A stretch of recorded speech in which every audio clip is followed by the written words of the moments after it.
Sometimes there just isn't anything to see in the theaters. Oh sure, you can go and check out the most recent generic superhero film. But do you really want to? You really want to spend $15 on a ticket and then whatever you get from the concession stands on a movie that you're going to walk out of and, probably forget as soon as you get home? No, I didn't think so. Maybe you're just looking for a couple things to watch in the comforts of your own home, laying on your couch, surrounded by empty pizza boxes. So let's look back at some of the movies that were in theaters earlier this year. Now, I will use Cocaine Bear as a cutoff, since that was the first film I reviewed on this channel. That came out late February, so we're talking movies that were in the theaters in January or early February. I'll give you a brief rundown of them, and, we'll talk about them, and you can decide if you want to see them or not, and I'll give you my thoughts. We'll start off with The Pale Blue Eye. Now, this is a period piece starring Christian Bale. He's one of my favorites working right now. I think he's one of our better actors. He stars as a veteran detective who is hired to solve a series of grisly murders at West Point Military Academy with the help of a young cadet who will eventually go on to become the world-famous Edgar Allan Poe. Now, the story takes place in the 1830s. It's directed by Scott Cooper, who also directed Bale in the Western Hostel, which is another really good film. But like Hostel, this movie is very dark and very somber. It's definitely worth a watch, but if you're looking for upbeat and uplifting, man, this isn't the movie for you.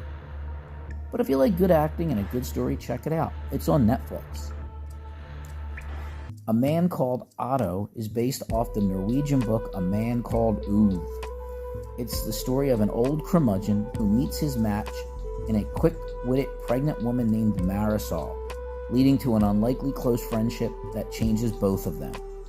Now, I'll admit that the book is one of the best books I've ever read.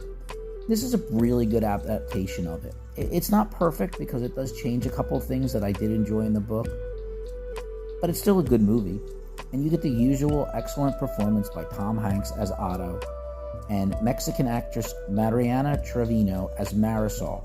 I've never heard of her. She has an extensive list of credits, but they're all in Mexico. But she's really good. This is another movie worth watching on the streaming services. Now, without spoiling this one, it's also pretty emotional at times, so prepare yourself. Ant-Man and the Wasp: Quantumania. Oh, sweet Jesus, save me. This movie's brutal. Yeah, most of your Marvel stuff over the past couple of years, it's not very good. But this has to be one of the worst ones. You get decent performances by Paul Rudd, Jonathan Majors, and Evangelina Lilly. But this movie is a muddled mess, with dialogue that can best be described as written by an intoxicated teenager who dropped out of high school because he wanted to write a screenplay. It's only 2 hours long, but it feels like 3, and the special effects, well, I've seen better special effects in old Doctor Who episodes from the 1960s. Save your time on this one. Plane. Remember Plane? No? Well, that's no surprise. It was in and out of the theaters pretty quickly. I don't even know why I saw it. Must have been a kind of slow day or a slow weekend. Now, this stars Gerard Butler and Michael Coulter. The plot centers on a pilot, played by Butler, allying himself with a prisoner, played by Coulter, to save a plane full of passengers when they were forced to make an emergency landing in hostile territory. This is one of those straight-to-Netflix movies. At least it should have been. And for my older friends, this is what we would have called a release straight-to-blockbuster film.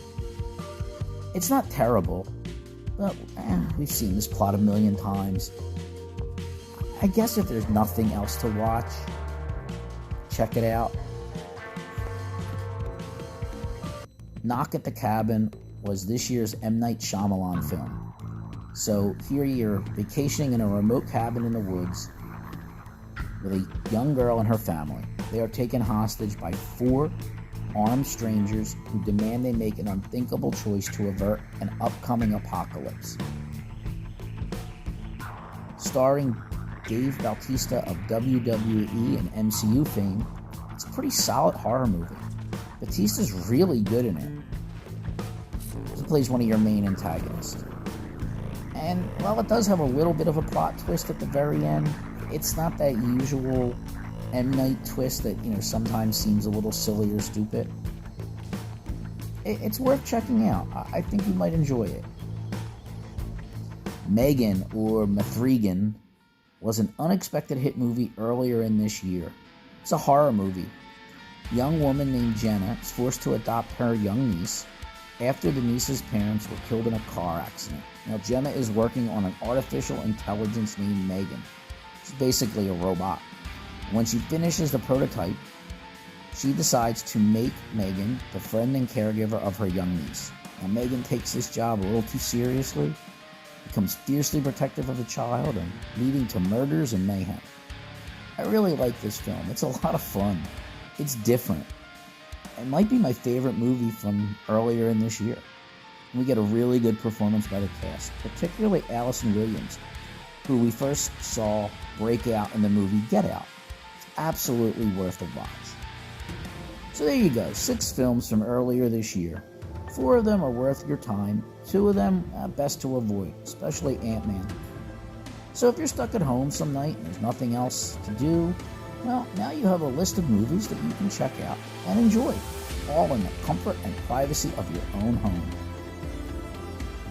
So, thank you. And if you like what you're hearing, tell a friend, share the video, smash the like button, and subscribe. If you haven't already, that is. And if you didn't like what you heard, well, I thank you for listening anyway. I thank you for giving me your valuable time, and I'll see you next week. Take care.